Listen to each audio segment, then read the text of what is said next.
someone to love, my family, something to do. You can always find something to do. Get plenty of hobbies and interests and things, and something to look forward to. You have to really love life. You have to get up and experience it. If you don't experience life, you don't know your journey. You have to keep your mind working. That is key to getting to 81 years old. And I'm not going anytime soon, all right? Because I'm active.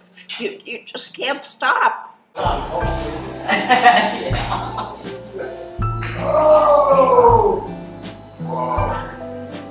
I've gotten to do so many things that I've wanted to do my whole life, but because of jobs and children and grandchildren, I was unable. So I'm really, really enjoying this time of my life. Vibrant living is just never growing up. Being a kid, never stop, always be consistent, and keep moving, because the minute you let down, then I think you've got to take more effort to get going. And if you do have some kind of setback, as they say, a setback is a setup for a comeback. When your husband passed away, you feel like so lonely.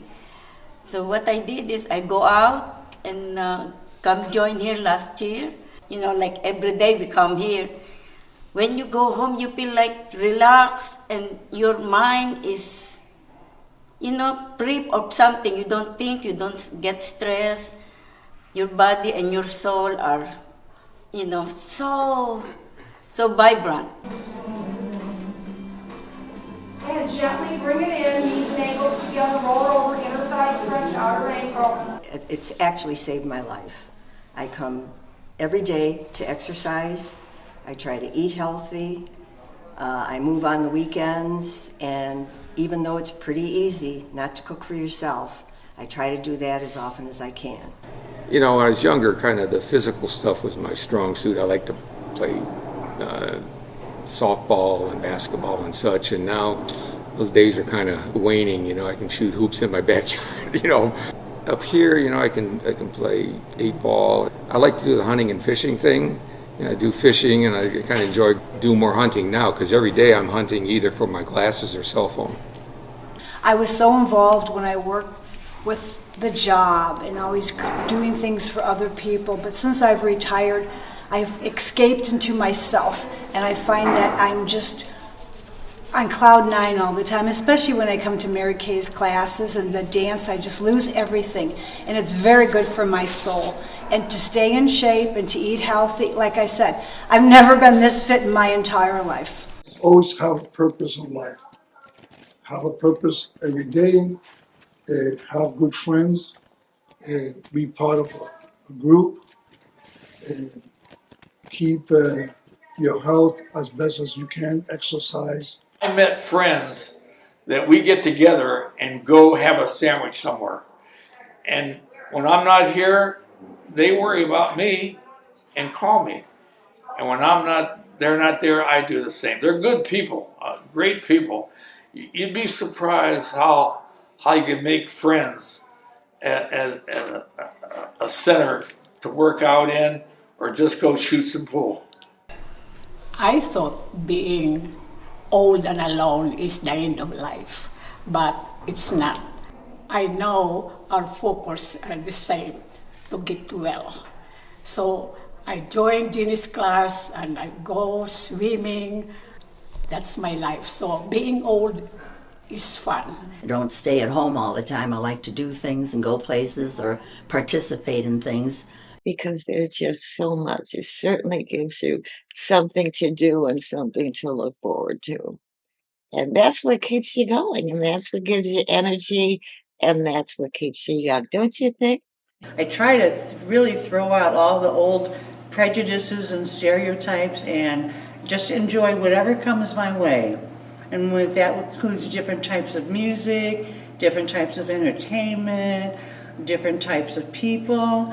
And I've really, really learned, you know, I've always had this conflict between creative me and working me.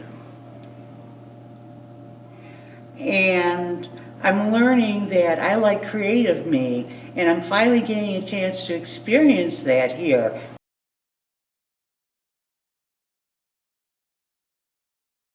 We had a number of songs that I recommended, and then she made the final decision.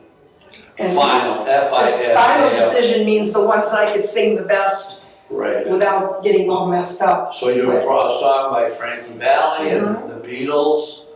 If you're younger, more self-conscious and such, but when you get older, you kind of lose your filter. So I really don't care. People always pointed at me and laughed, and I figured I'll give them something to laugh about now. So I'm going to be a blues singer called Blind Boy Johnny. And I made up an original song about the Parma Senior Center. And so I've included people that work here and such in the song, and I think we'll get a chuckle out of it. I was singing probably the majority of my life since I was a little child, but I really got into the professional end of it when I fell in love with Karen Carpenter, and we actually became close, and I dated her for a couple of years. So my professional career was a result of, or because of being involved with her, you know, as a singer and entertainer. Although I never made it as big as she did, I did do some records, and I wrote songs and had several bands. Doesn't matter if I win. What I enjoy most is giving people a little enjoyment. So now I am for the last 25 years, I've been the MC of the Raising Cane's dance troupe, and that's been a joy of my life. Oh, I'm going to be telling some jokes and a little bit of my life story. We've learned piano from Julia, and she and I are in the talent show together. I think our third year. She's the voice behind it. I just sit back and smile. No, he doesn't. He makes it all come together. I started when I was a little kid. And after 6 children, I was still playing.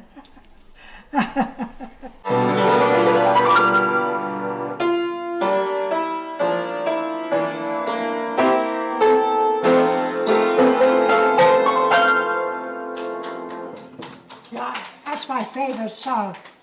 And I can tell you a little bit about this song. It's called My Hiding Place. And it's just always been a favorite of mine. When my mom was very ill, I would sing it to her all the time, and I also sang it at her funeral. So it's a very, very special song.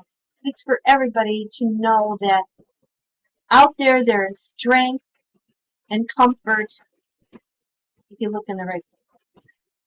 And I love my guitars. I have 4. I just bought a new classical one. And she's going with me. I have names for all of them. That one is Lucy. The boots are made for walking. Nancy Sinatra's got a good voice. And I like that song because I wear boots. I love boots, fashionable boots. And it's a heartache just because my life's been full of heartaches.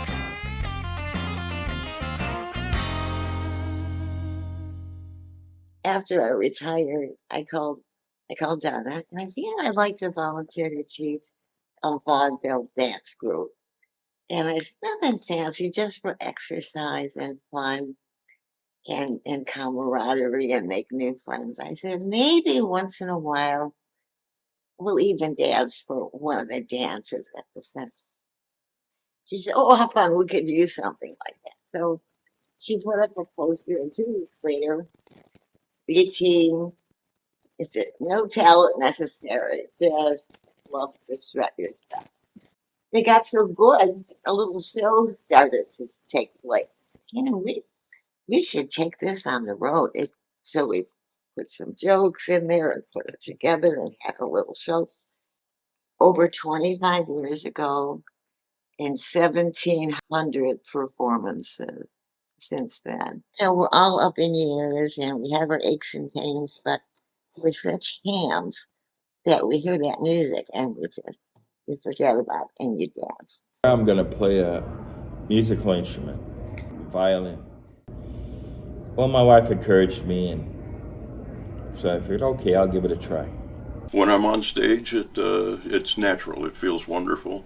What I look for is nobody sleeping, people smiling, Probably the greatest gift that an entertainer can get is when people get up and dance or show their appreciation for what you're offering. This year I was able to do some stand-up comedy. I never thought I was going to do 4 or 5 minutes in Funny Bone, and I did that.